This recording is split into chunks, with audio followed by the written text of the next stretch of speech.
السلام علیکم ورحمۃ اللہ وبرکاتہ۔ میرے عزیز دوستوں اور میری پیاری بہنوں، ایک نوجوان ہر جمعے اپنے والد کی قبر پر جایا کرتا تھا۔ وہ قبر کے پاس بیٹھ کر روتا، دعا کرتا اور قبر پر قرآن پاک کی تلاوت کرتا۔ ایک دن کسی نے اس سے پوچھا، تم ہر ہفتے یہاں کیوں آتے ہو؟ نوجوان کی آنکھوں میں آنسو آ گئے۔ اس نے کہا، جب میں چھوٹا تھا تو میرے والد میری ہر ضرورت پوری کرتے تھے، رات کو جاگتے تھے، میری بیماری اور پریشانی پر پریشان ہوتے تھے۔ آج وہ اس دنیا میں نہیں ہے، لیکن میں چاہتا ہوں کہ میں بھی ان کے لیے کچھ کروں۔ یہ بات سن کر وہاں موجود ہر شخص کی آنکھ نم ہو گئی۔ میرے دوستو، یہاں ایک بہت بڑا سوال پیدا ہوتا ہے۔ اگر والدین دنیا سے چلے جائیں تو اولاد ان کے لیے کیا کر سکتی ہے؟ کیا صرف قبر پر جا کر رونا کافی ہے؟ کیا صرف انہیں یاد کر لینا کافی ہے؟ کیا کوئی ایسا عمل ہے جو والدین کی قبر میں روشنی کا سبب بن سکے؟ کیا کوئی ایسا تحفہ ہے جو والدین تک پہنچتا رہے اور ان کے درجات بلند کرتا رہے؟ میرے عزیز دوستو، اس سوال کا جواب جاننے کے لیے آخر تک اس ویڈیو کو ضرور دیکھنا اور بات کو سننا۔ اللہ تبارک و تعالیٰ قرآن کریم کے اندر ارشاد فرماتا ہے، رب ارحمہما کما ربیانی صغیرہ، اے میرے رب ان دونوں پر رحم فرما جس طرح انہوں نے بچپن میں مجھے پالا تھا۔ اس آیات سے معلوم ہوا کہ والدین کے انتقال کے بعد بھی ان کے لیے دعا کرنا اولاد کی ذمہ داری ہے۔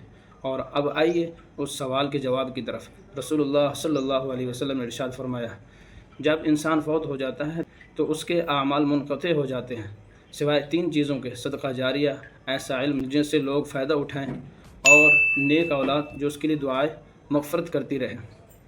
میرے بھائیو، اگر آپ کے والدین دنیا سے جا چکے ہیں تو ان کے لیے سب سے قیمتی تحفہ یہ ہے۔ پہلا تحفہ، ہر نماز کے بعد والدین کی مغفرت کی دعا کریں۔ اولاد کی سچی دعا قبر تک پہنچ جاتی ہے اور والدین کی درجات اللہ بلند کر دیتے ہیں۔ دوسرا تحفہ، کسی مسجد میں قرآن رکھ دینا، پانی کا کولر لگوا دینا، غریب کی مدد کر دینا یا کسی نیک کام میں حصہ لینا اور اس کا ثواب والدین کو پہنچانا۔ تیسرا تحفہ، خود نیک بن جائیں، نماز کی پابندی کریں، قرآن سے تعلق جوڑیں، کیونکہ نیک اولاد کے اعمال بھی والدین کے لیے خوشی اور اجر کا سبب بنتے ہیں۔ رسول اللہ صلی اللہ علیہ وسلم نے فرمایا کہ والدین کے دوست اور رشتہ داروں کے ساتھ حسن سلوک کرنا بھی والدین کے ساتھ نیکی کا حصہ ہے۔ میرے عزیز دوستو، آج اگر آپ کے والدین زندہ ہیں تو ان کی قدر کریں، اگر دنیا سے جا چکے ہیں تو ان کے لیے دعا، صدقہ اور نیک اعمال کا سلسلہ کبھی بند نہ کریں۔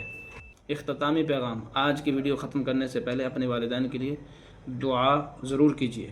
اے اللہ، ہمارے والدین کی مغفرت فرما دے، اگر وہ فوت ہو چکے ہیں ان کی قبروں کو منور فرما، ان کے درجات بلند فرما اور ہمیں ان کے لیے نیک صدقہ جاریہ بننے کی توفیق عطا فرما۔